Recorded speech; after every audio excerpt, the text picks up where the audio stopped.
Masih dalam Kompas Aceh, saudara, krisis sumber air bersih bertahun-tahun membuat warga Dusun Pelita, Kampung Merasah, Monkrung Raya, Kabupaten Aceh Besar hanya dapat mengandalkan air dari aliran sungai untuk berbagai kebutuhan sehari-hari.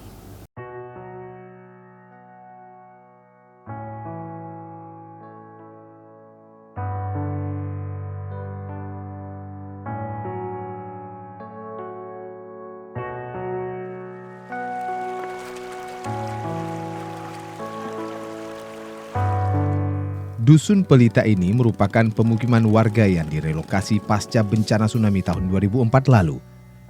Berada di perbukitan kawasan pesisir pantai yang berhadapan langsung dengan Selat Malaka dan Laut Hindia, tentu ketersediaan sumber air bersih selama ini menjadi keluhan bersama yang harus dihadapi warga.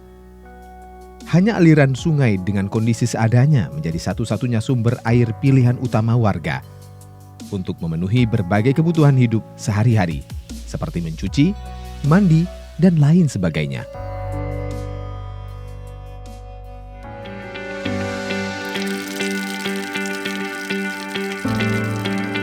Prihatin terhadap kondisi yang dialami oleh 30 kepala keluarga di pesisir pantai yang berhadapan langsung dengan Selat Malaka dan Laut Hindia, PT Pertamina Persero Marketing Operasional Regional atau MOR1 melalui Terminal BBM Krung Raya menyalurkan bantuan CSR dengan pembangunan sumur bor sebagai sarana sumber air bersih yang dapat dimanfaatkan oleh seluruh warga.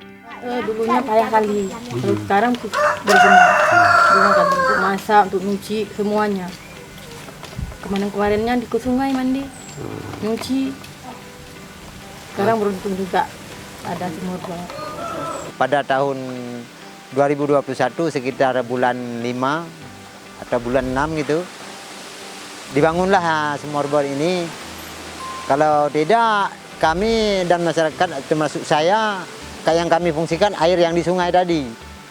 Sehingga setelah ada sumur bor ini, program daripada CSR Pertamina yang didampingi oleh HI sebagai pengelola CSR, alhamdulillah masyarakat sekarang sudah maksimal menggunakan air, bahkan sudah merata sampai ke bawah. Sehingga masyarakat sekarang, khususnya di dusun ini sampai ke bawah, sudah memuaskan dengan CSR dari Pertamina.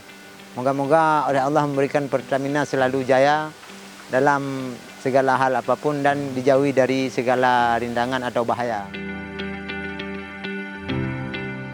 Dari sumur bor berkapasitas penampungan 200 kubik dengan kualitas air layak dikonsumsi inilah terus mengalir ke seluruh rumah warga. Sehingga sejak 2 tahun lalu, warga pun tak lagi harus ke sungai untuk memenuhi kebutuhan air sehari-hari. Jadi memang di Menasamon ini airnya masih kekurangan untuk kebutuhan masyarakat. Maka kita kemarin berinisiasi untuk membuat sumur bor kebutuhan masyarakat, terutama untuk kebutuhan harian. Jadi itu sekarang kondisinya masih berjalan. Dan sekarang juga kita harapkan masyarakat terus menjaga. Itu sekarang hariannya itu rata-rata kebutuhannya sekitar 20 ton. Itu ada tangki 10 ton yang kita siapkan, dan kemudian di situ juga kedalamannya sekitar 80 meter. Sebenarnya udah mencukupi. Cuman belum menyeluruh. Nanti kita ke depan kita usahakan juga bisa menambah debitnya seperti itu. Diharapkan bantuan yang sangat bermanfaat dari Pertamina melalui program CSR yang berkelanjutan ini dapat meningkatkan kualitas hidup warga yang lebih baik kini, nanti, dan masa yang akan datang. Raja Umar, Kompas TV, Aceh Besar, Aceh.